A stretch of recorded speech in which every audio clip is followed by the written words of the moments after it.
என் அன்புக்குரியவர்களே, இப்போ இந்த ஏற்ற காலம் எத்தனை உங்கள்கிட்ட பேச போகிறேன். ஏற்ற காலம், right time is very important when it is connected with blessing. ஆமென். எதையுமே நீங்கள் சரியான நேரத்தில் செய்வது தான் அது சரியான ஆசீர்வாதம். சாப்பாடு கொடுக்கும்போது கூட திமிங்கலங்களுக்கு ஏற்ற வேளையில் தான் தருவாராம். எப்படி தேவன் பாருங்க. ஆமாம், கொஞ்சம் முன்னாடியே கொடுத்துட்டா அது என்ன செஞ்சிடும், நம்மளை மாதிரி தூக்கி ஃப்ரிட்ஜிலலாம் வைக்காது, அது பாட்டுக்கு தட்டி விட்டுட்டு போயிட்டே இருக்கும். என்னம்மா இன்னும் 2 மணி நேரம் கழிச்சு உனக்கு பசிக்குமே, அவர் தருவார். ஏன்னா அதுக்கு தெரியும் எனக்கு பசிக்கிறப்ப தான் நான் சாப்பாடு சாப்பிடுவேன். அப்போ தேவன் என்ன செய்வார், முன்னாடி கொடுத்தா இது சாப்பிடாது, இல்லை வேஸ்ட்டு, இல்லை சாப்பிட்டாலும் செரிக்காது. அதனால ஏற்ற வேளையில் ஆகாரம் தருகிற தேவன். கைத்தட்டுங்க ஒருத்தவருக்கு. ஆமென், ஆமென். ஏற்ற வேலை எவ்வளவு முக்கியமானது 2 வசனம் பேச விரும்புகிறேன். சங்கீதம் 104:27. சீக்கிரம், நான் நிறைய பேசுவேன். ஏற்ற வேளையில் ஆகாரத்தை தருவீர் என்று அவைகள் எல்லாம் உம்மை நோக்கி காத்திருக்கும். பார்த்தீங்களா, ஏற்ற வேளையில். அவருக்கு பேர் என்னவா? ஏற்ற வேளையில் ஆகாரம் தருகிறவர். அப்ப ஆகாரம் எந்த டைம்ல சாப்பிடணும் சொல்லுங்க. உடம்புல ஸ்ட்ரென்த் வரணும்னா இல்லை, ஏற்ற வேலையில் ஏன் சாப்பிடணும் தெரியுமா? ஏற்ற வேலையில் சாப்பிட்டா தான் உடம்புல அது எனர்ஜியாக மாறும். பிரசங்கில் ஒரு வசனம் இருக்குது, 10:17. நான் அடிக்கடி ரொம்ப வருஷமாக இந்த வசனத்தை தியானிக்கிறேன், ஆனால் கடைபிடிக்கத்தான் முடியல. ஆமென், பிரைஸ் காட். வாசிங்க. ராஜா குலமகனுமாய் பிரபுக்கள், ராஜா குலமகனுமாய் பிரபுக்கள் வெறிக்க உண்ணாமல் பெலன் கொள்ள ஏற்ற வேளையில் உண்கிறவர்களுமாய் இருக்கப்பட்ட தேசமே. பெலன் கொள்வதற்கு எப்ப சாப்பிடணும்? சரியான டைம்ல சாப்பிடணும். இப்ப சரியான டைம் நான் பேசிக்கிட்டு இருக்கிறேன். I am preaching the right time. Amen, amen. Not the appointed time. குறித்த காலம் வேறு. அது ரெண்டுக்கு இருக்க வித்தியாசத்தை நான் அடுத்து பேசுறேன். ஏற்ற வேலை, ஏற்ற காலம் வேறு, குறித்த காலம் வேறு. ரெண்டையும் நீ கன்ஃபியூஸ் பண்ண வேணாம். காலங்களை பற்றி கர்த்தர் சித்தம்னா தொடர்ந்து படிப்போம். இப்போ நீங்கள் டைமுக்கு சாப்பிட்டா தான் பாடியில் ஏறும். என்ன சொல்ல வரேன், தேவன் ஏற்ற காலத்தில் மழை கொடுக்குறவர். இப்போ ஏற்ற காலத்தோட முக்கியத்துவத்தை பேசிக்கிட்டு இருக்கிறேன். எதுவுமே உங்கள் வாழ்க்கையில் டைமுக்கு வரும்போது அது நல்லா இருக்கும், லாங் ஸ்டாண்ட் நிற்கும். அப்போ அதுவரை என்ன பண்ணுறது, பல விஷயங்கள் நான் பேச விரும்புகிறேன். ரைட் டைம்னா என்ன, குறித்த காலத்துக்கு ஏற்ற காலத்துக்கு வித்தியாசம் என்ன, ஏற்ற காலத்தில் வராத ஆசீர்வாதம் எவ்வளோ டேஞ்சர் ஆயிடுது, ஏற்ற காலம் வரும் வரை இருக்கிற இந்த காலத்துக்கு பேர் என்ன, இந்த 3 பாயிண்ட் நான் பேச விரும்புகிறேன். ஏற்ற காலத்தின் அவசியம் என்ன, ஏற்ற காலம் என்றால் என்ன, குறித்த காலம் என்றால் என்ன, 3வது ஏற்ற காலம் வரும் வரை இருக்கிற காலத்திற்கு ஒரு பேர் இருக்கு, அந்த காலத்தில் அதை நீங்கள் கரெக்டாக செய்யணும். அடுத்து இந்த காலத்தை நீங்கள் அறியும் போது, ஏற்ற காலத்தை நீங்கள் அறியும் போது நீங்கள் காலத்தை மாற்றக்கூடியவர்களாய் மாறுகிறீர்கள். அதான் சொல்ல வரேன். ஏற்ற காலம்னா உங்கள் மைண்டுக்குள்ள என்ன வந்துச்சுன்னா, ஆஹா இனி கண்ணு கட்டுற தூரம் வரைக்கும் எதுவும் நடக்காது போல. காலத்தை நீங்கள் படிப்பது எங்கே கொண்டு வந்து உங்களை நிப்பாட்டும் தெரியுமா? காலத்தை மாற்றுகிறவர்களாய் உங்களை மாற்றும். அதுக்கு தான் நீங்கள் நான் பேச வரேங்க.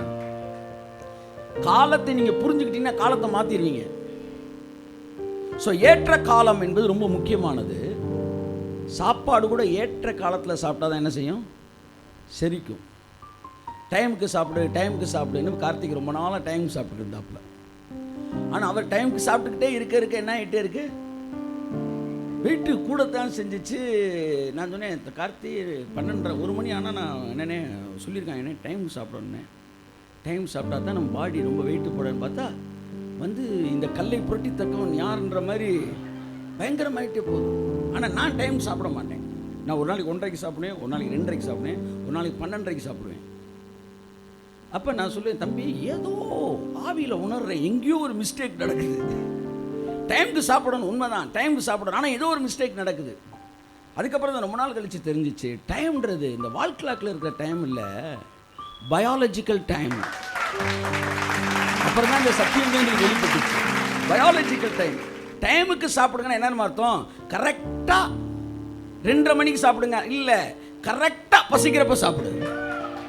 அது இந்த வாட்சில் 3:30 இருக்கலாம், 5:30 இருக்கலாம். ஆனா பசிக்கிறப்ப தான் சாப்பிட்டா நீ டைம் சாப்பிட்ற.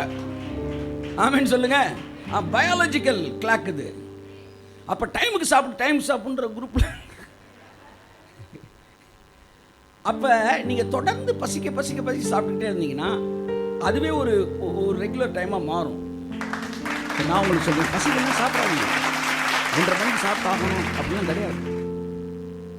பசிக்கலாம் சாப்பிடாதீங்க, டைமுக்கு தான் சாப்பிடணும். ஆமேன்னு சொல்லுங்க. ஸோ திமிங்கலங்களுக்கு எல்லாத்துக்குமே தேவன் ஏற்ற காலத்தில் தான் சாப்பாடு தராராம். பைபிளில் ஒரு சில வசனங்களுக்கு வீட்டில் போய் வாசிங்க. அதுக்கப்புறம் மேட்ருக்கு வரேன். மழையை ஏற்ற காலத்தில் பெய்ய பண்ணுகிறார். உபாகமம் 11:14 வாசிங்க. ஐஸ்வர்யத்தை தேவன், இங்கே பாருங்கள், நம்ம எல்லாரும் விசுவாசிக்கிறோம். அழகாக நம்ம வாழ்க்கையில் ஐஸ்வர்யம் வரும் பாருங்க. ஆமேன், அழகாக வரும். ஒவ்வொருத்தன் பேப்பராக பாஸ் ஆகும். ஒவ்வொருத்தன் வந்து ரிக்வெஸ்டாக கிராண்டு ஒவ்வொன்றா வந்து ஆன்சர் பண்ணப்படும். ஒவ்வொரு இமேஜினேஷனும் விசிபிலிட்டிக்குள்ளே என்ன செய்யும், வரும். வாசிப்போம். நீ உன் தானியத்தையும் உன் திராட்சை ரசத்தையும் உன் எண்ணெயையும் சேர்க்கும்படிக்கு நான் ஏற்ற காலத்தில் உங்கள் தேசத்தில் முன் மாரியையும் பின் மாரியையும் பெய்ய பண்ணி.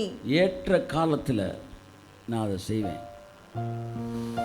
ஆமென், ஹல்லேலூயா. ஏற்ற காலம் என்பது என்னவென்றால் தேவன் குறித்து வைத்திருக்கிற காலம் அல்ல. உங்களுக்கு எந்த நேரத்திலே இதை கொடுத்தால் சரியாக இருக்கும் என்கிற ஒன்றை திட்டமிட்டு அந்த இடத்திற்கு நீங்கள் வரும் வரை காத்திருப்பது தான் ஏற்ற காலம். இந்த ஏற்ற காலம் என்பது கேலண்டரோடு இணைக்கப்பட்டது அல்ல, உங்கள் வாழ்க்கையோடு இணைக்கப்பட்டது. கேலண்டரோடு இணைக்கப்பட்டதை நீங்கள் மாற்ற முடியாது.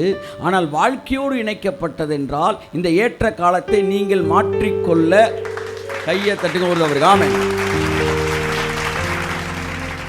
புரியுதாண்ணா உங்களுக்கு? இப்போ ஏற்ற காலம்னு ஒன்று டக்குன்னு மைண்டில் என்ன வந்துன்னா, ஏற்ற காலத்தில் தருவார்ப்பா, இப்போதைக்கு தரமாட்டாரா? இல்லை. இதை எதுக்கு நீ புரிஞ்சுக்கணும்னா, டிலே பண்ண விடாமல் நீ அதை கட் ஷார்ட் பண்ண முடியும். இந்த ஏற்ற காலத்தை, ஏற்ற காலம்னா உனக்கு ஏற்ற காலம். புரியுதாண்ணா உங்களுக்கு சொல்கிறது? எப்படின்னா, ஹேர் கட் பண்ணுறது எத்தனை நாளைக்கு ஒரு தடவை பண்ணுறது சொல்லுங்கள், சொல்லுங்களேன். மாதத்துக்கு ஒரு தடவை. நீங்கள் என்ன சொல்கிறீங்க? வாரத்துக்கு ஒரு தடவையா? அப்சல்வமா நீங்கள் மாதத்துக்கு ஒரு தடவை, 15 நாளைக்கு ஒரு தடவை. இதுக்குன்னு ஒரு டைம் இருக்கா? ஏற்ற காலம் எது முடி வெட்டுவதற்கு? அவனுக்கு முடி வளர்ந்துருச்சுன்னா அது ஏற்ற காலம். சிலருக்கு சீக்கிரமாக வளர்ந்துருச்சுன்னா அவனுக்கு ஏற்ற காலம் சீக்கிரமாக வந்துருச்சு. சிலருக்கு வருஷமாயும் வளரவே இல்லை, 4 மாதத்துக்கு ஒரு நீங்கள் வெட்டினா போதும், நோ ப்ராப்ளம். ஏன் இதைத்தான் நான் சொல்ல வரேன். தேவன் ஐஸ்வர்யத்தை கொடுப்பதற்கு ஒரு ஏற்ற காலத்தை தேடுகிறார். இந்த ஏற்ற காலம் நீங்கள் நினச்சா ப்ரீபோன் பண்ணலாம், நீங்கள் நினச்சா போஸ்ட்போன் பண்ணலாம். ஏற்ற காலம் என்பது உங்கள் கையில் இருப்பது. கானானுக்கு போகிறதுக்கு 40 நாள் ஒரு காலமாக இருந்துச்சு.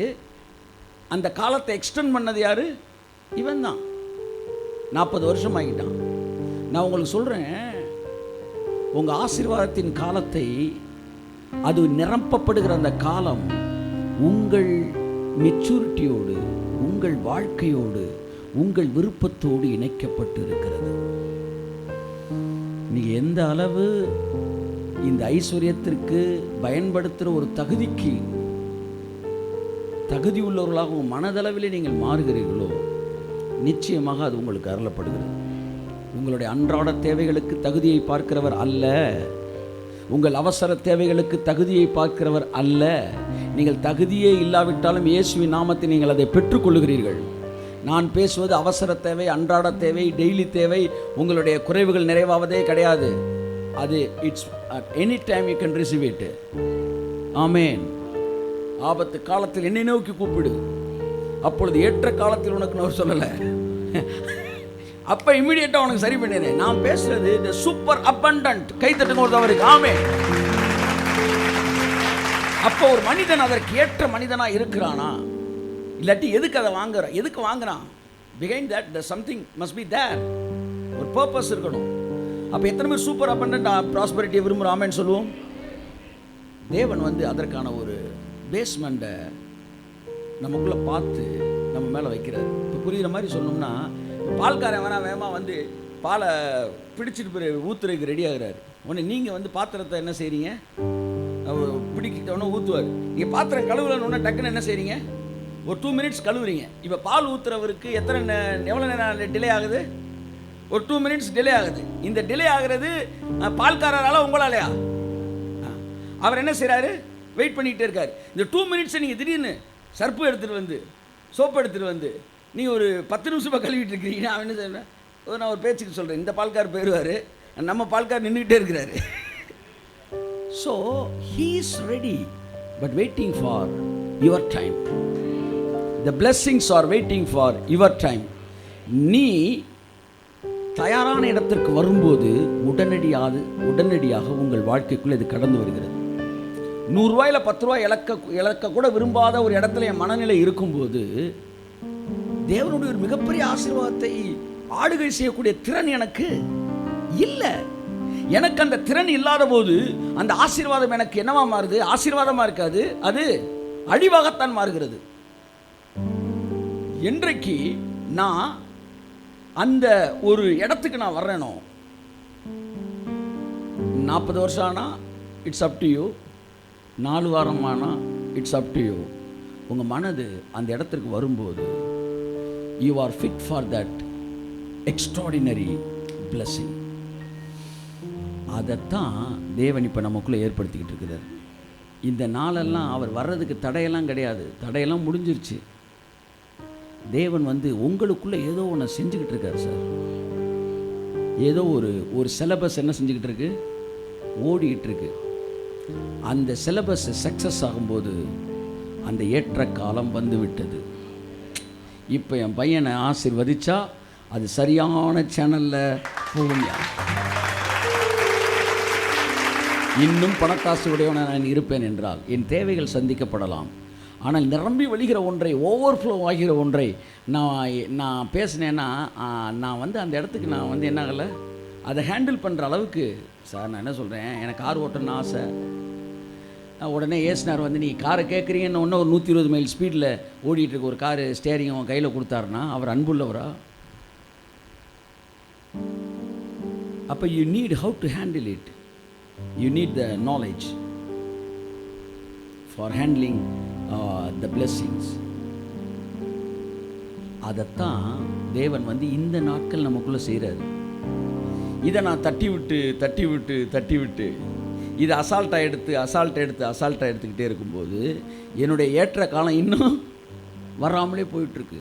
ஆனால் உடனே லைஃப்பில் நான் ரிசீவ் பண்ண அந்த ஏற்ற காலம் சீக்கிரமாக வருகிறது. ஒரு தோசையை ஊற்றிவிட்டு திருப்புவதற்கு எத்தனை நிமிஷம்? சொல்லுங்க.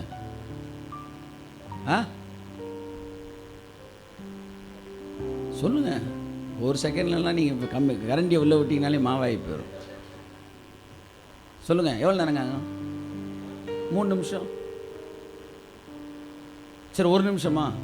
உடனே தோசையை ஊற்றிட்டு ஒருத்தன் ஒரு கரண்டி எக்ஸ்ட்ராவே ஊற்றிட்டு நீங்கள் சொல்லிட்டீங்கன்னு 1 நிமிஷத்துக்கு இப்படியே பார்க்குறான். பார்த்துட்டு அக்கா சொல்லிட்டாங்க 1 நிமிஷம் ஆயிடுச்சு, தாமதமின்றி அப்படின்னு சரட்டுன்னு கரண்டியை உள்ள விட்டான்னா,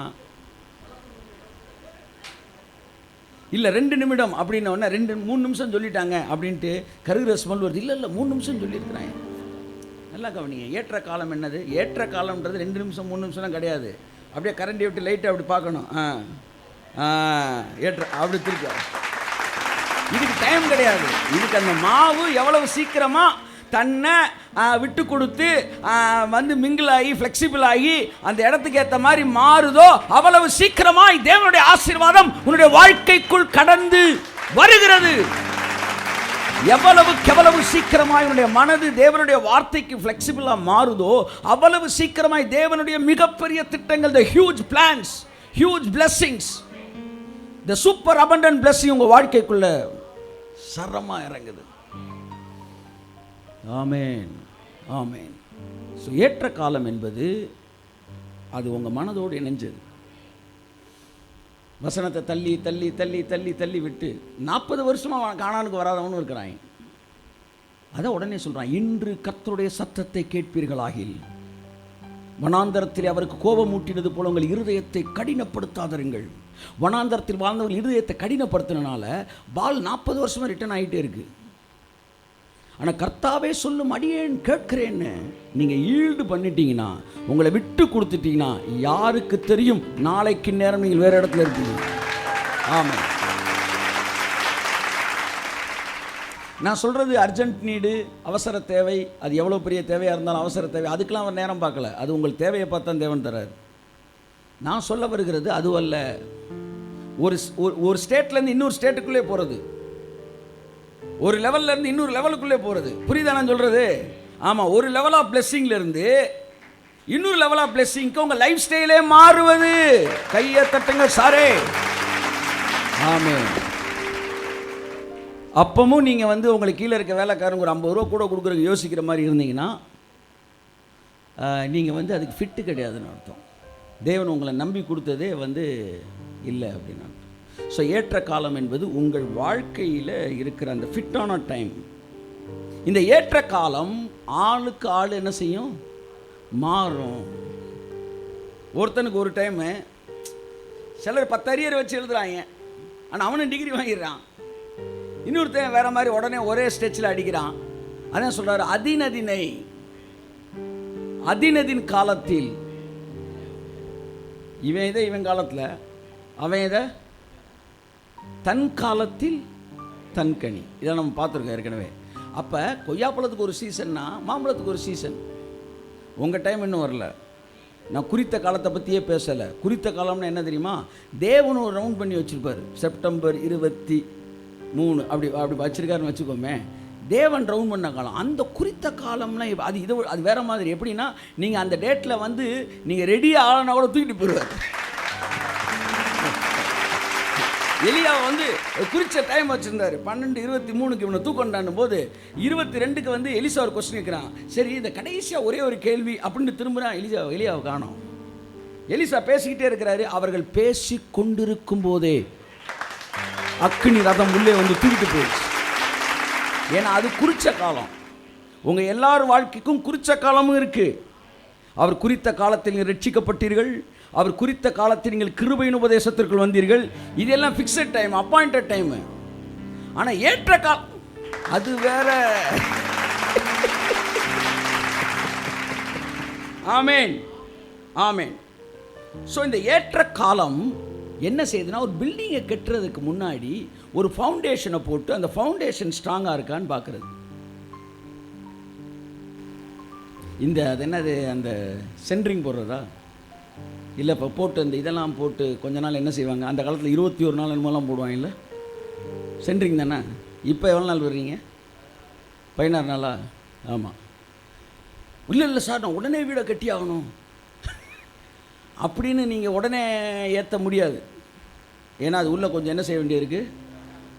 இந்த செட் ஆகிறது அங்கே வந்து சூரியனையும் அதில் அந்த இதுக்கும் போய் இடையில் இருக்கிற தொடர்பை பொறுத்தது. ஆனால் இங்கே செட் ஆகிறதுக்கு அந்த டைம்லாம் கிடையாது. நீங்கள் நினச்சா ஒரு நாள் நைட்டில் உங்களை ஈல்டு பண்ணலாம். சத்தியத்திற்கு கீழ்ப்படிய ஒவ்வொரு செய்தியை நீங்கள் அங்கீகரிக்க நீங்கள் உங்கள் ஆசீர்வாதங்களை ப்ரீபோன் பண்ணுகிறீர்கள். You can postpone your blessing and you can prepone your blessing. தள்ளி போடலாம், முன்னாடி மாற்றிக்கலாம். நீங்கள் ஏற்ற காலம் வந்துருச்சுன்னா அப்படி தான். 23, 27, 28, 29. எனக்கு பயப்படும் பயத்தை உனக்கு முன் செல்லும்படி செய்வேன். நீ செல்லும் இடம் எங்கும் உள்ள ஜனங்கள் எல்லாரையும் கலங்கடித்து உன் சத்துருக்கள் எல்லாரையும் முதுகு காட்ட பண்ணுவேன். உன் முகத்திற்கு முன் நின்று, உன் முகத்துக்கு முன்னாடி இருக்க எதிரிக்கெல்லாம் டர்ரை கலப்புவேன் அப்படின்றார். பயத்தை ஏற்படுத்துவேன். மிரளுவான் அவனை பார்க்கும்போது. ஏன்னா அவங்க வாழ்க்கையில் நடக்கிற சம்பவங்கள் உனக்கு எதிராக கை நீட்டக்கூடாதுன்றது அவனுக்கு சொல்லி கொடுக்குறதா இருக்கும். புதிய ஏற்பாட்டில் கூட அனனியா சப்பிரால் சம்பவத்தில் வந்து அந்த அவர்களை பற்றிய பயம் பூமி எங்கும் உண்டாயிட்டுன்னு வந்துச்சு. இது உங்களுக்கு கொடுக்குற ஒரு எக்ஸ்ட்ராடினரி ப்ரொடெக்ஷன். உன்னை பற்றுகிற பயத்தை நான் உண்டாக்க பண்ணுவேன். வாசிங்க. நீ செல்லும் இடம் எங்கும் உள்ள ஜனங்கள் எல்லாரையும் கலங்கடித்து உன் சத்துருக்கள் எல்லாரையும் முதுகு காட்ட பண்ணுவேன். உன் முகத்திற்கு முன் நின்று ஏவியரையும் கானானியரையும் ஏத்தியரையும் துரத்திவிட குளவிகளை உனக்கு முன்னே அனுப்புவேன். சரி. தேசம் பாழாய் போகாமலும். நல்லா பாருங்க, எதிரி எல்லாம் துரத்து வரான். ஆனா எப்படி துரத்து வரான்? அழகா இருக்கு பாருங்க. வாசிங்க.